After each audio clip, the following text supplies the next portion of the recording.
Hello friends, welcome to my channel. कैसे हैं आप? उम्मीद करते हैं जहां भी होंगे अच्छे होंगे। दोस्तों, आज आपके सामने अपने चैनल पे 2022 में जो 5 मई को जो पेपर हुआ बीटीसी 4th सेमेस्टर का, उसका मैं हल लेके आया हूं। आपको ये वीडियो अच्छी साबित हो सकती है आपके लिए। किस लिए? क्योंकि जो चीज़ें अगर आपको पेपर देनी है आने वाले समय में और किसी सेमेस्टर के बच्चों को, तो उन लोगों के लिए बहुत अच्छा रहेगा। क्योंकि ऐसे सवाल हर सेमेस्टर में आते हैं, तीसरे चौथे में, जो कि वृत्त से रिलेटेड हो, सर्वसमीका के सवाल हों, ट्रिग्नोमेट्री से 1-2 सवाल होते हैं, है ना, घनमूल से होते हैं, माध्यिका उद्दिका। तो ये चीज़ आपके लिए रिपीटेड हो जाएगी। तो चलिए चलते हैं। अगर वीडियो पसंद आएगा तो प्लीज़ वीडियो को लाइक करिएगा, ज़्यादा से ज़्यादा शेयर करिएगा। तो जैसे कि आप जानते हैं कि पहला क्वेश्चन बहुविकल्पीय होता है 1 से 5 तक। पहले क्वेश्चन में पूछा है 7, 6, 2, 5, 9 की माध्यिका बताइए। देखिए दोस्तों, जब हम माध्यिका निकालते हैं तो माध्यिका के लिए क्या करना होता है, जो अंक होते हैं इनको आरोही या अवरोही क्रम में पहले सजाते हैं। तो इसको अगर मान लीजिए हम आरोही क्रम में लिखते हैं, आरोही क्रम में लिखते हैं, तो इसी को जब आरोही मतलब होता है बढ़ता क्रम, तो पहले छोटी संख्या 2, इससे बढ़ता हुआ 5, 6, 7, 9, ऐसे लिख लिया हमने संख्या को। अब जो माध्यिका का मतलब होता है जो बीच वाली संख्या है ना। तो देखिए, एक रूल होता है माध्यिका निकालने के लिए। अगर संख्याएं विषम होती हैं, 1, 2, 3, 4, 5, 5 संख्या क्या है, विषम है, तो 5 + 1 बटे 2वां पद, मतलब n + 1/2वां पद ये होता है, n + 1/2वां पद। जब विषम होता है तब विषम, और जब सम होता है तो n/2वां पद प्लस n + 1/2वां पद, है ना, n/2 + 1वां पद, ऐसे। मतलब अगर 4 संख्याएं हैं तो 4 संख्याओं के बीच का निकालना हो तो एक बेर 4/2 यानी दूसरा पद, अब फिर 4/2 + 1वां यानी तीसरा पद, दोनों का योग बटे 2 करते हैं। तो देखिए 4 अब दोनों का योग करेंगे तो कितना होगा, आप कहेंगे 5, 3 2 5, अब 5/2 का मतलब 2.5, है ना, 2.5। तो ऐसे होता है। जैसे ये वाला विषम संख्या है तो n + 1/2वां पद, तो 5 + 1/2वां पद यानी 5 संख्याएं हैं तो 5 + 1 माने 6 दूसरा पद यानी तीसरा पद। तीसरा नंबर पे क्या है, 6 है। इसमें ऑप्शन में दिया नहीं है, ये सवाल ही गलत था। 6 हमारा आंसर सही होना चाहिए था। दूसरे सवाल में देखेंगे, अंडर रूट ये घनमूल में दिया है। देखिए 3 की घात यहाँ अंदर लगाया, मतलब घनमूल है। 343/1000 का मान बताइए। देखिए आप जानते हैं 343 7 का होता है और 1000 10 का क्यूब होता है। इसमें दशमलव के रूप में दिया है तो है 0.7। देखिए ये वाला ऑप्शन सही हो जाएगा। 3 सिक्कों को एक साथ उछालने पर संभव परिणामों की संख्या। दोस्तों 8 परिणाम आते हैं 3 सिक्कों को अगर एक साथ उछाला जाता है तो। जैसे मान लीजिए तीनों पे हेड मतलब आ सकता है, फिर टेल आ सकता है, ठीक ना, हेड टेल आ सकता है, उसके बाद टेल हेड आ सकता है ना, ऐसे। फिर हेड टेल आ सकता है। देखिए यहाँ पे टेल हेड था, हेड टेल आ सकता है। फिर हेड टेल हेड, है ना, फिर टेल हेड टेल, ऐसे करके दोस्तों जब आप मिलाएंगे ना तो टोटल मतलब 8 परिणाम आते हैं। तो ये आप जानेंगे 3 सिक्कों को एक साथ उछालने पे 8 परिणाम आते हैं। चौथे सवाल में देखेंगे 35 सेंटीमीटर त्रिज्या वाले अर्धवृत्त का क्षेत्रफल बताइए। देखिए वृत्त का क्षेत्रफल क्या होता है, आप कहेंगे πr² होता है, πr। तो जब अर्धवृत्त आधा है तो πr²/2 या 1/2 πr²। तो यहाँ इतना त्रिज्या दिया है 35 सेंटीमीटर, पाई का मान होता है 22/7 रख देंगे, गुणे r² माने 35 का स्क्वायर, 35 × 35। अब /2 ये वाला रहेगा क्योंकि ये हाफ है, 1/2 πr², क्योंकि πr² जो होता है वो पूरे वृत्त का होता है। तो 1 πr²/2 कर देंगे तो आधा वृत्त का हो जाएगा। तो पाई का मान रख दिया 22/7, ये नीचे 2 था ही, है ना, r² मतलब 35 × 35 काट देंगे। 7 से काटेंगे 7 × 5 = 35, 2 से काटेंगे 11 बार में 11 × 5 = 55 और गुणे 35, 55 का 35 में गुणा कर लेंगे। जो आपका आंसर आएगा वो 1925 आना चाहिए। 55 में 35 का गुणा करते हैं, 55 में 35 का, 5 × 5 = 25, हाथ में लगा 2, 5 25 25, आप पानते हैं 15, 25 15 40, 2 42, हाथ में लगा 4, पानते हैं 15 4 19, 1925। ये वाला हमारा ऑप्शन सही है। ऐसे 5वें क्वेश्चन में देखते हैं, लिखा है tan 60 अंश बटे sec 90 डिग्री का मान बताइए। देखिए हमने बार बार कहा, इसके पीछे हमने 2 और प्रीवियस ईयर के पेपर को हमने सॉल्व कराया है। आप हर जगह देखेंगे दोस्तों, ट्रिग्नोमेट्री से सवाल जरूर आता है। एक बहुविकल्पी में दे रहा है और एक विस्तृत में भी दे रहा है। जो बड़ा वाला होता है लघु उत्तरी या तो अति लघु उत्तरी में भी आ रहा है। तो ये आपको मान याद होने बहुत ज़रूरी है। देखिए tan 60 अंश का मान होता है, tan 60 अंश का जो मान होता है √3 होता है ना।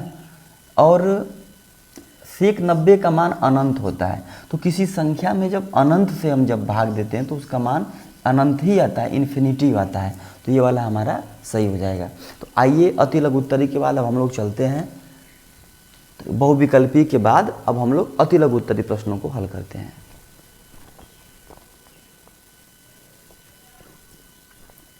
तो हम लोगों ने बहुविकल्पी प्रश्नों को कर लिया। अब आइए चलते हैं लघु उत्तरी प्रश्न करने, ठीक है ना। अति लघु उत्तरी प्रश्नों को करते हैं। इसमें लिखा है प्रश्न नंबर 6 में 4 tan स्क्वायर 60 अंश minus cos square 90 degree plus 2 sine square 45 अंश माइनस 4 काट स्क्वायर 45 अंश। इसको हल करना है, इसका मान निकालना है। देखिए आपको इसका, इसीलिए मैं दोस्तों मैं बार बार बोल रहा हूँ, इन सब का मान आपको याद होना बहुत ज़रूरी है। जैसे कि लिखा है पहले tan स्क्वायर 60 अंश, तो 4 tan स्क्वायर 60, tan 60 का मान होता है √3, इसका स्क्वायर है तो स्क्वायर करेंगे, है ना। माइनस कास 90 का मान होता है 0, तो माइनस 0 का स्क्वायर, कास स्क्वायर 90, ठीक है।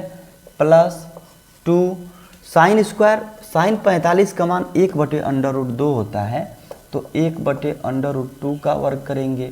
माइनस 4 काट स्क्वायर 45 अंश, काट 45 अंश का मान 1 होता है, तो 4 गुणे 1 का वर्ग, ठीक है। तो ये मान होने आपको बहुत ज़रूरी है, मान याद होना, ठीक है। अब यहाँ से करते हैं, ये हो जाएगा 4, √3 का वर्ग हो जाएगा 3, ये हो जाएगा 0 प्लस 2 गुणे ये 1/√2 का मतलब जब वर्ग करेंगे तो 1/2 हो जाएगा, कड़ी हट जाएगी। माइनस 1 का वर्ग 1 होता है, 4 एकम 4 हो जाएगा, यही से कट जाएगा।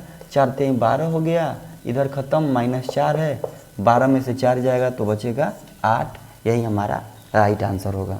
इसके बाद हम लोग देखते हैं 7वां क्वेश्चन में लिखा है, ये देखिए द्विघात समीकरण है, इसको हल करना है, ठीक है। तो इसको हल करने के लिए क्या करते हैं, किनारे वाले का आपस में गुणा करते हैं, तो 3 दूना 6 हो गया।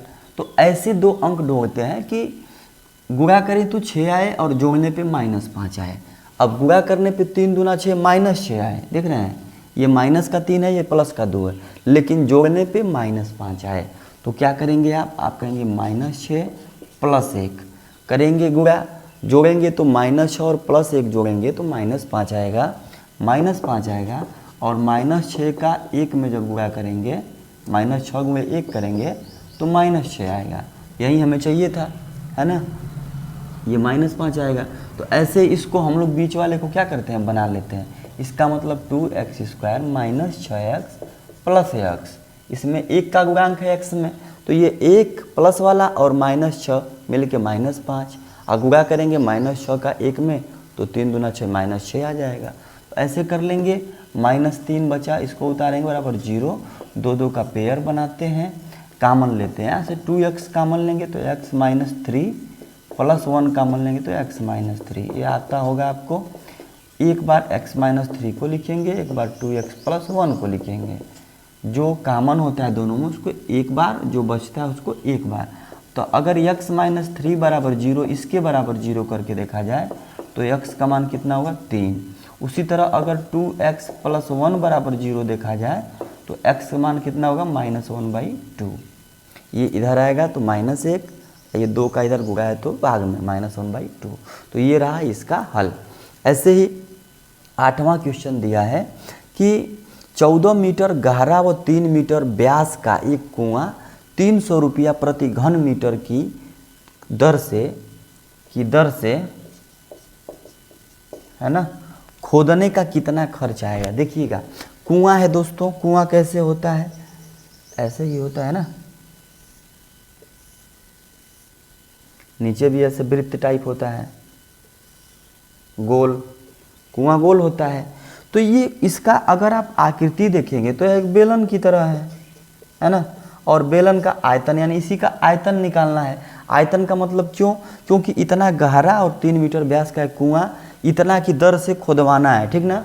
तो खुदवाना है, जो इसका क्षेत्रफल होता है, जो मतलब जैसे 3D आकृतियों का आयतन उसको हम बोलते हैं, तो इसका जो वॉल्यूम होगा इसी के बराबर तो लोग खोदेंगे।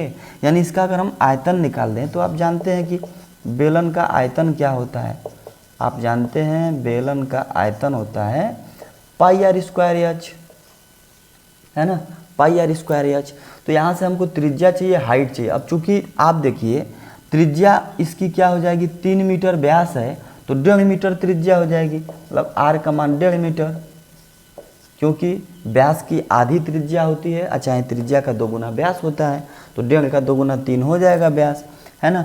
और क्या दिया, 14 मीटर गहरा है, तो जो गहराई है यही तो इसकी ऊंचाई है, इतना जो गहरा रहेगा नीचे तक 14 मीटर, तो यही इसकी ऊंचाई है। तो यहाँ से ऊंचाई भी दे दिया है कितना, 14 मीटर। तो अब यहाँ से हम आयतन निकाल सकते हैं, पाई आर स्क्वायर एच, पाई का मान 22/7, आर स्क्वायर मतलब 1.5 गुणे 1.5, एच का मान 14, काटेंगे 7 दूना 14, गुणा करेंगे 15 दूना 30, 3.0 हो गया, 15 तिया 45, 4.5, 22 गुणे 4.5।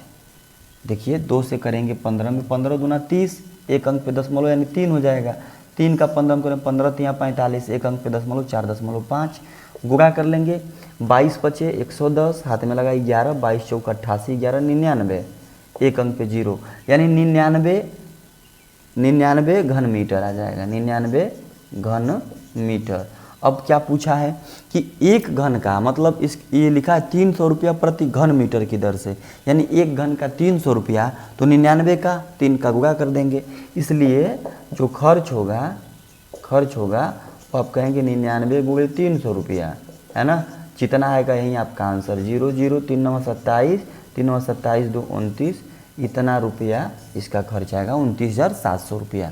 तो चलिए क्वेश्चन नंबर 9 को हल करते हैं। इसमें लिखा है एक वर्ग का क्षेत्रफल 75,625 वर्ग मीटर है, वर्ग की भुजा ज्ञात कीजिए। देखिए आप जानते हैं दोस्तों, जो वर्ग होता है, वर्ग की चारों भुजाएं आपस में क्या होती हैं, बराबर होती हैं, समांतर होती हैं, प्रत्येक को 90 अंश के होते हैं, है ना।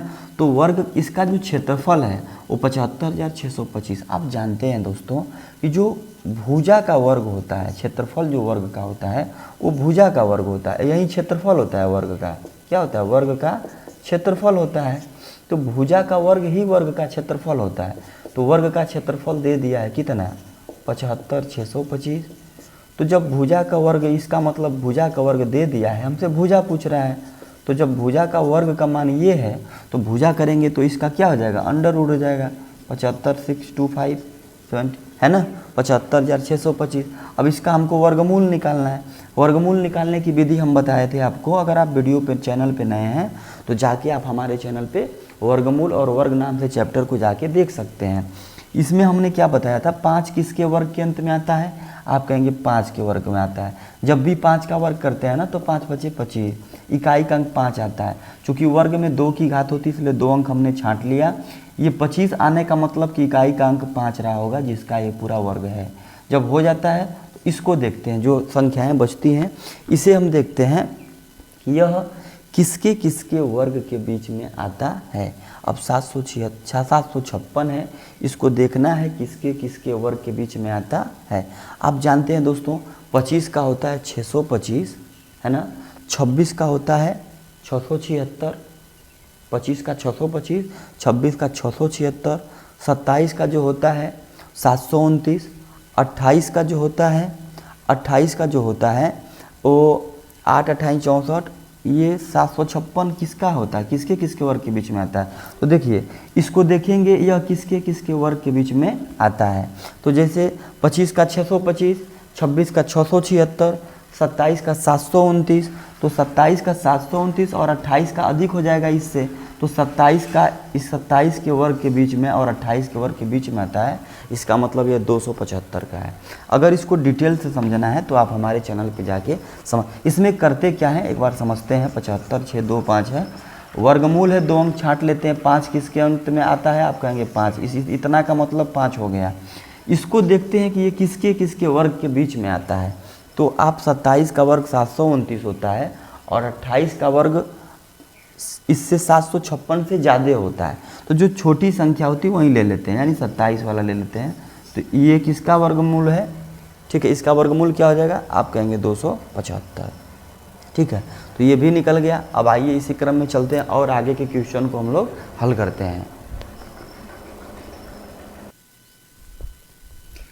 आइए देखते हैं ये अति लघु उत्तरी के 2 क्वेश्चन और जो बचे हैं इनको हम लोग हल करते हैं, फिर इसके बाद हम लोग चलते हैं लघु उत्तरी प्रश्नों पे।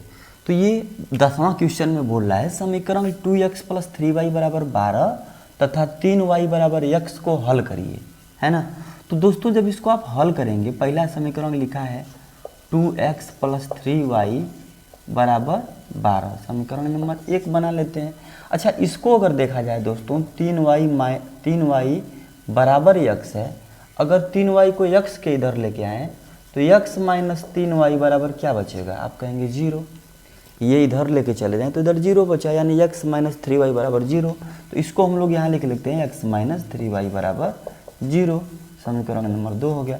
क्या करते हैं हम लोग हैं, देखते हैं कोई ना कोई चर राशियाँ आपस में मिल रही हैं कि नहीं मिल रही हैं, जिसे विलोपन विधि से बोलते हैं। अगर आप विलोपन विधि समझना चाहते हैं, ऐसे प्रश्नों को हल करना चाहते हैं, तो आप हमारे चैनल पे जाके युगपत समीकरण में ऐसे सवालों को मैंने हल कराया, आप जाके वहाँ से कर सकते हैं।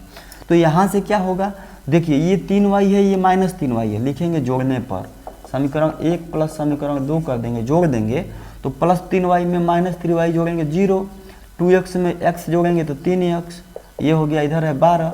जब 3x बराबर 12 तो x बराबर 3 चौको 12, कितना हो जाएगा 4, 3 इधर आके भाग में हो जाएगा, है ना। तो x बराबर आया 4। अब लिखा है हल करना, जब x बराबर 4 आया तो x का मान किसी समीकरण में रख देते हैं, ठीक है। मान लीजिए 1 में रखने पर समीकरण 1 में अगर हम x का मान रख दें तो 1 का मान क्या है, 2x + 3y = 12। तो x के जगह पे हमें क्या रखना है, 4 रखना है, यानी 4 दूना 8, 8 + 3y = 12। तो जब यहाँ से मान रखेंगे 4 दूना 8 + 3y = 12, तो 3y बराबर जब करेंगे तो ये 12 पहले से 8 इधर के घट जाएगा, तो कितना बचेगा, आप कहेंगे 4 बचेगा। 12 में से 8 जाएगा तो कितना बचेगा, आप कहेंगे 4। तो 3y = 4, तो y बराबर आप कहेंगे 4/3, 4/3। तो x का मान निकला 4 और y बराबर निकला 4/3, ठीक है। ऐसे भी आप यहाँ भी रख सकते थे आप, जैसे यहाँ भी अगर आप देखेंगे x का मान आया था 4, तो 4 है, 4 बराबर -3y, तो ये 4 को इधर लेके आएंगे तो -4, यानी -3y बराबर -4, माइनस से माइनस खत्म, y बराबर 4/3। ये रहा आपका इसका आंसर। 11वां सवाल, 2 सिक्के उछालने पर प्रत्येक घटना के घटने की संभावना बताइए। 2 सिक्के हैं, कितनी घटनाएं घट सकती हैं देखेंगे। एक सिक्का है, 2 सिक्का एक साथ उछालेंगे, एक बार हो सकता है दोनों पे हेड आ जाए, है ना, एक बार हो सकता है दोनों पे टेल आ जाए, एक बार हो सकता है पहले पे हेड आए दूसरे पे टेल आए, एक बार पहले पे टेल आए दूसरे पे हेड आए, बस। इसके अलावा कोई और संभावनाएं नहीं बनेंगी 2 सिक्के हों तब। जैसे आप देख रहे हैं दोनों पे हेड आ सकता है, दोनों पे टेल, पहले पे हेड दूसरे पे टेल, दूसरे पे टेल, ठीक है, पहले पे टेल दूसरे पे हेड, यानी कुल कितनी संभावनाएं बनेंगी, आप कहेंगे 4 संभावनाएं बनेंगी। तो आइए अब चलते हैं लघु उत्तरी प्रश्नों की तरफ।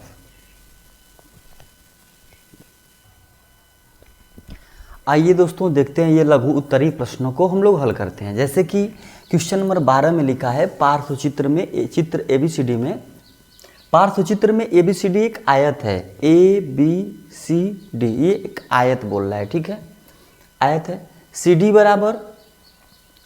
बराबर 8 सेंटीमीटर, ठीक, 8 सेंटीमीटर, और CE बराबर 5 सेंटीमीटर, CE बराबर 5 सेंटीमीटर, ठीक। फिर लिखा है BE बराबर 6 सेंटीमीटर, ये सब मान दिया है। समलंब ABCD का क्षेत्रफल बताइए। देखिए ये AECD होना चाहिए, AECD, AECD एक आयत है, AECD एक आयत है। और इसमें बोला है कि आगे जैसे ये समलंब चतुर्भुज जो बन रहा है ABCD, देखिए समलंब चतुर्भुज का आप जानते हैं दोस्तों, जो क्षेत्रफल होता है वो क्या होता है। समलंब चतुर्भुज की एक खासियत होती है कि इसमें दो भुजाएं आमने सामने से समांतर होती हैं, और इसका जो क्षेत्रफल होता है समलंब चतुर्भुज का, समलंब चतुर्भुज का जो क्षेत्रफल होता है वो 1/2 समांतर भुजाओं का योग होता है, समांतर भुजाओं का योग गुणे क्या होता है, समांतर भुजाओं का योग गुणे ऊंचाई, ऊंचाई। अब देखिए ये समांतर भुजाएं कौन कौन सी है, ये वाली है और ये वाली, यानी हमको यहाँ से यहाँ तक चाहिए। जब ये वाला ऊपर इसको बोल रहा है कि यह एक आयत है, जब ये 8 है तो ये भी 8 होगा, क्योंकि आयत की आमने सामने की भुजाएं परस्पर समांतर और बराबर होती हैं। जब ये वाला 5 है तो ये भी 5 होगा, यहाँ तक कन्फर्म है। जब ये 8 हो गया, ये 6 है, तो टोटल मिला के आप कहेंगे 14 है। यहाँ से यहाँ तक ये 6 है, यहाँ से यहाँ तक ये 8 है, तो टोटल AB की दूरी देखा जाए तो 14 हो जाएगा। तो हमको ये भी मिल गई समांतर भुजा, ये भी मिल गई, मान रख देते हैं। तो 1/2 समांतर भुजाओं में एक 8 है और एक 14 है, दोनों का योग गुणे ऊंचाई, ऊंचाई यही जो इसकी ये ऊंचाई है सीधी, यहाँ से यहाँ तक 5 सेंटीमीटर, गुणे 5 कर देंगे। हल करते हैं, 14 8 22, 1/2 गुणे 22 गुणे 5, 2 से काटेंगे 11 बार में, 11 पचे 55, तो 55 वर्ग सेंटीमीटर, वर्ग सेंटीमीटर, सेंटीमीटर में दिया है वर्ग सेंटीमीटर। आप जानते हैं क्षेत्रफल की जो यूनिट होती है, यूनिट इकाई होती है दोस्तों, वो होता है वर्ग में, और जो आयतन होता है वो क्या होता है, आप कहेंगे घन में, ठीक है।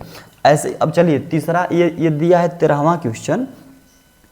5 वर्ष पहले पिता की आयु अपने पुत्र की आयु की 3 गुनी थी, 10 वर्ष बाद पिता की आयु अपने पुत्र की आयु की 2 गुनी हो जाएगी। तो बोला है कि पिता और पुत्र की वर्तमान, देखिए 5 वर्ष पहले की बात कर रहा है, तो हम मानते हैं 5 वर्ष पहले, 5 वर्ष पहले लिखेंगे, माना 5 वर्ष पहले पुत्र की आयु x वर्ष, ठीक है। तो 5 वर्ष पहले की बात कर रहा है, पिता की आयु अपने पुत्र की आयु की 3 गुनी थी, यानी पुत्र का 3 गुना पिता था। तो 5 वर्ष पहले ही बात किया जाए तो पिता की उम्र क्या रही होगी 5 वर्ष पहले, पिता की आयु बोल रहा है कि पुत्र की 3 गुनी यानी 3x। फिर बोल रहा है 10 वर्ष बाद पिता की आयु, अगर 10 वर्ष बाद इनकी आयु देखा जाए तो इस समय है 3x, और 10 वर्ष बाद देखा जाए तो +10। हम कहते हैं आज हम 10 साल के हैं, तो 10 वर्ष बाद कितने के होंगे, 20 साल के, तो 10 में 10 जोड़ेंगे। ऐसे ही अगर ये 5 साल पहले 3x के थे, तो आगे की स्टेटमेंट में बोल रहा है कि 10 वर्ष बाद, यानी 3x में जब 10 वर्ष और आगे गए, तो ऐसा तो है नहीं कि 10 वर्ष बाद गए तो लड़का यहीं पे रुका होगा, लड़का वो 10 साल आगे गया होगा, यानी x + 10 होगा, है ना। तो लिखा है कि 10 वर्ष बाद पिता की आयु अपने पुत्र की आयु की 2 गुनी हो जाएगी। जो इसका 10 वर्ष बाद जो मतलब ना, जो इसकी आयु 3x + 10 हो रही है, तो पुत्र की हो जाएगी x + 10। तो बोल रहा है कि 10 वर्ष बाद जो पिता की आयु है, ये पुत्र की आयु की 2 गुनी हो जाएगी। बस यही कह रहा है, इसको आप हल कर लेंगे, लिखेंगे 3x + 10 बराबर 2 का गुणा x में 2x + 10 दूना 20। 3x में से इधर आएगा 2x घट जाएगा तो x बचेगा, 10 इधर आगे घट जाएगा तो 10 बचेगा, यानी x का मान कितना आया 10। हमने x क्या माना था 5 वर्ष पहले, 5 वर्ष पहले पुत्र की आयु मानी थी। अगर 5 वर्ष पहले जो पुत्र था हमने माना था x, इसका मतलब कितना आया 10। तो आज वर्तमान में कितना होगा, 5 वर्ष पहले जब ये 10 का था तो आज वर्तमान में आप कहेंगे 15 का था। ऐसे ही 5 वर्ष पहले जब इनके मतलब ना, जब इनके पिता की आयु निकाला जाएगा तो x का मान 10 आया है, तो 3x यानी 3 दाँव पे 30, यानी 5 वर्ष पहले जब पिता 30 साल का था तो आज वर्तमान में आप कहेंगे 35 साल का, 35 साल का।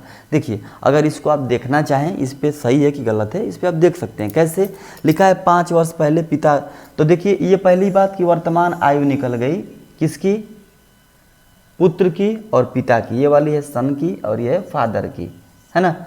तो जैसे लिखा है कि 5 वर्ष पहले पिता की आयु, अब इस समय अगर मान लीजिए वर्तमान में पिता 35 है, पिता पुत्र, अगर मतलब ना ये पिता 35 है और मतलब पुत्र की आयु कितनी आई है 15, तो बोल रहा है 5 वर्ष पहले, अगर 5 वर्ष पहले देखा जाए तो ये 30 के रहे होंगे, ये 10 के रहे होंगे। तो लिख रहा है कि जो पुत्र की आयु की 3 गुनी थी, देखिए पुत्र 10 हो तो बाप 30 है, 3 गुना है ना। फिर लिखा है 10 वर्ष बाद, अगर ये 30 है ना तो अगर 10 वर्ष की बात किया जाए, 10 इसमें और ऐड किया जाए तो 40 हो जाएगा, इसमें 10 ऐड करेंगे तो 20 हो जाएगा। तो 10 वर्ष बाद बोल रहा है पुत्र की आयु की 2 गुनी हो जाएगी, देखिए 2 गुनी हो जा रही है, 20 से 40 हो जा रही है। तो ये हमारा इसका रहा सॉल्व। चलिए आगे क्वेश्चंस को और हल करते हैं। आइए दोस्तों देखते हैं 14वां और 15वां सवाल। इसमें दिया है ये एक वृत्त है, इसमें 2 समान जीवाएं हैं, समान जीवाओं से एक बाहर वृत्त के बाहर एक बिंदु है जो बिंदु P है, यहाँ से जो एक केंद्र अंतरित करती हैं ये 30 अंश का कोण बनाती हैं, ठीक है। और ये वाला कोण का मान दिया है 35 अंश, ये वाला जो दिया है 35 अंश, BAD कोण BAD का मान दिया है 35 अंश। दोस्तों जब ये कोण देखिए, जब समान जीवाएं हैं और जो एक बाहर बिंदु P से जब ये समान कोण अंतरित करेंगी, इसका मतलब जब ये 35 अंश है तो ये भी हो जाएगा 35 अंश। जब ये 35 अंश हो जाएगा, इसी का मान पूछ रहा है दोस्तों CBP का मान, CBP का मान पूछ रहा है। जब ये 35 हो गया, ये 30 हो गया, तो आप जानते हैं त्रिभुज के तीनों अंतःकोणों का योगफल 180 अंश होता है, यानी 30 अंश प्लस 35 अंश और प्लस कोण B अगर जोड़ दिया जाए तो 180 अंश होना चाहिए। कोण B का मान निकाल देंगे, 180 अंश माइनस ये 65 अंश घट जाएगा, कितना बचेगा 115 अंश। तो ये यहाँ से कोण B का मान मतलब कोण B मतलब कोण CBP, इसका मान जो होगा 115 अंश होगा। ऐसे 15वां सवाल में लिखा है एक शंकु का आयतन 100 पाई घन सेंटीमीटर। देखिए शंकु का आयतन क्या होता है, आप जानते हैं 1/3 पाई r स्क्वायर h। देखिए यहाँ पे क्या है, यदि आधार की त्रिज्या 5 हो तो शंकु का वक्र पृष्ठ मतलब बताना है, ठीक है। देखिए शंकु का वक्र पृष्ठ क्या होता है, आप कहेंगे पाई RL, यानी हमको तिरछी लंबाई तिरछी ऊंचाई चाहिए, त्रिज्या दिया है, तिरछी ऊंचाई कैसे मिलेगी, जब त्रिज्या दिया है लंबाई ज्ञात करनी है तो हमको ऊंचाई ज्ञात करना पड़ेगा। जो ऊंचाई देखिए, ये जो शंकु होता है, जो शंकु होता है ये इसकी त्रिज्या होती है, ये इसकी तिरछी लंबाई होती है, जिसको ऊंचाई भी हम बोलते हैं, ये वाली ऊंचाई होती है। तो जब इसको हम त्रिज्या दिया होता है, ऊंचाई दिया, तभी तो हम लंबाई निकालते हैं। ये समकोण त्रिभुज की रचना होती है, क्योंकि ये शंकु समकोण त्रिभुज से ही बनता है। तो इसका वर्ग कर देते हैं, दोनों के वर्ग के योग के बराबर हो जाता है ना, पाइथागोरस प्रमेय से। तो हमको h चाहिए, h कैसे मिलेगा चलिए देखते हैं। पहले लिखा एक शंकु का आयतन, लिखते हैं 1/3 पाई r स्क्वायर h, यही तो होता है शंकु का आयतन, और इसका मान दिया है 100 पाई।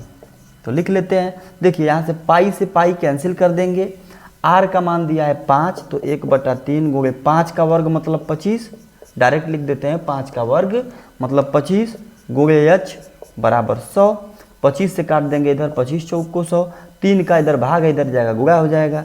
तो h का मान कितना निकला 12 सेंटीमीटर। जब h का मान दोस्तों ये 12 निकल गया, ये वाली जो आपकी त्रिज्या दिया है 5 दिया है, तो क्या हम लंबाई नहीं निकाल सकते हैं, हम लोग निकाल सकते हैं।